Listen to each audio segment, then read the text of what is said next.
along her life. It's certainly not her quality. Bullshit. In May, your daughter, the family, husband, moves out to Oregon. Oregon is one of the few states in the country with a death with dignity law. So you have the right to do things in Oregon you can't do in other states. If I can, maybe point this out, there are 5 states like that. There's Washington, there's Montana, Vermont, New Mexico, and of course Oregon, where Brittany went.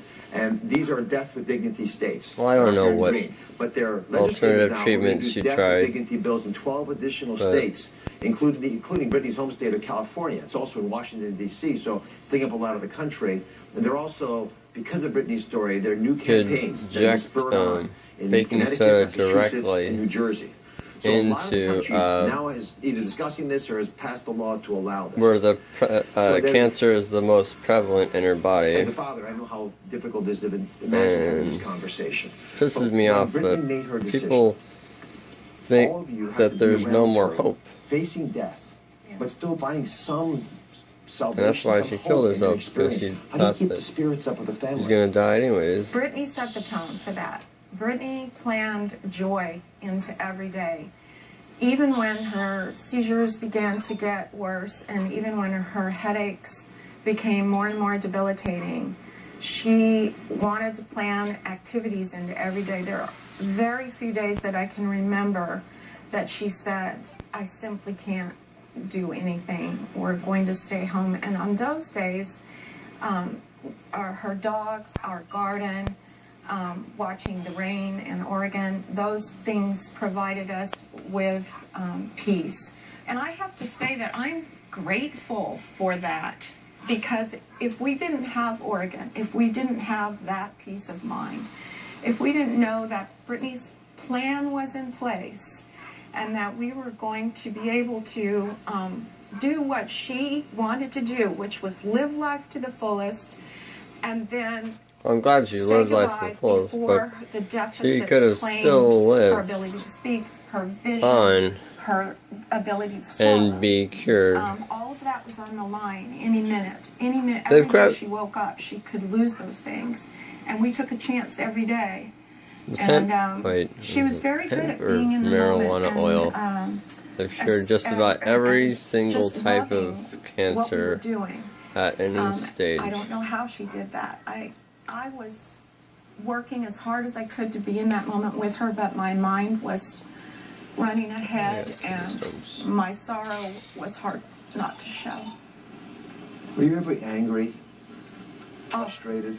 We always, every single person in our family got angry at different times over different things, and sometimes you're just mad at the universe. I mean, I've literally just wanted to scream at the universe. Why my daughter? Why our family? And my daughter would say, well, Mom, who would you wish this on? And I couldn't come up with a name. And she said, so that's the answer. This is like being struck by lightning. You don't wish it on someone else. It just happens, Mom. And Satan. She was so wise as she faced her own death. She became wise beyond her years. And I've had to deal with death a lot in medicine. It's part of the equation. Or head of when it was finally time for Brittany to take that final steps. Was it her decision? Were you all observing it? It was totally Brittany's decision. I think a lot of patients who go this route need, for their own peace and sort of centering of their soul and who they are, they need to pencil in a date. Even if they're not going to use that date, they pencil it in so that they don't spend every day obsessing about the date.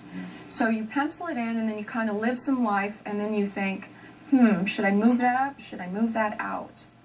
For Brittany, it turned out that the date she penciled in really corresponded, and of course her doctors helped her determine when her symptoms would be getting worse, and they were right.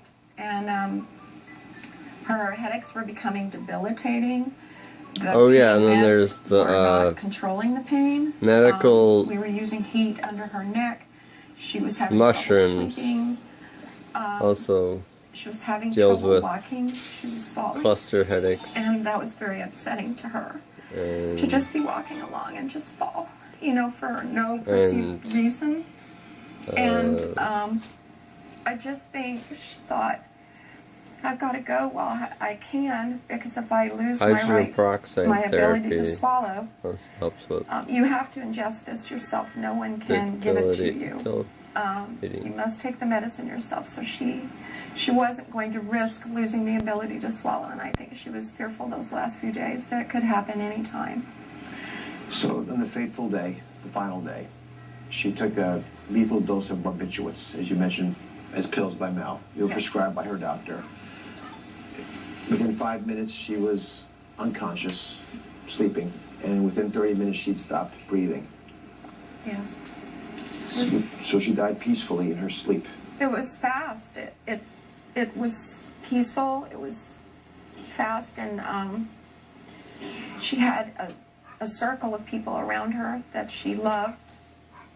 So when the people she was looking out on were all people that she loved and cared about. For anyone. And she asked me to read some poetry while she said, Mom, I think your hearing is the last thing to go. And I'm afraid that I'll hear people start to talk about me dying, and you will think I'm gone, and so people will be talking. And she said, I don't want that, so please keep reading poetry until you're sure I'm gone. And that was hard. But I read some beautiful poems. I read until someone tapped me and said, she's gone. And then I ran downstairs. I also heard. I ran outside. One where guy. And it was raining.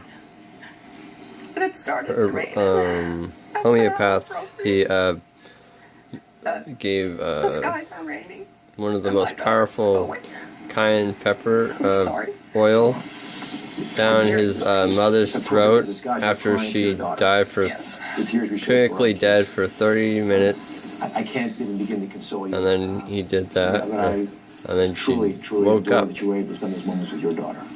Even though she had no pulse I truly am, and that's why I'm willing to work on this with Compassion and Choices. And I don't want other families to have to do what we had to do, which is leave all your friends, leave all your pets, leave your home, all that extra stress right when you least need it.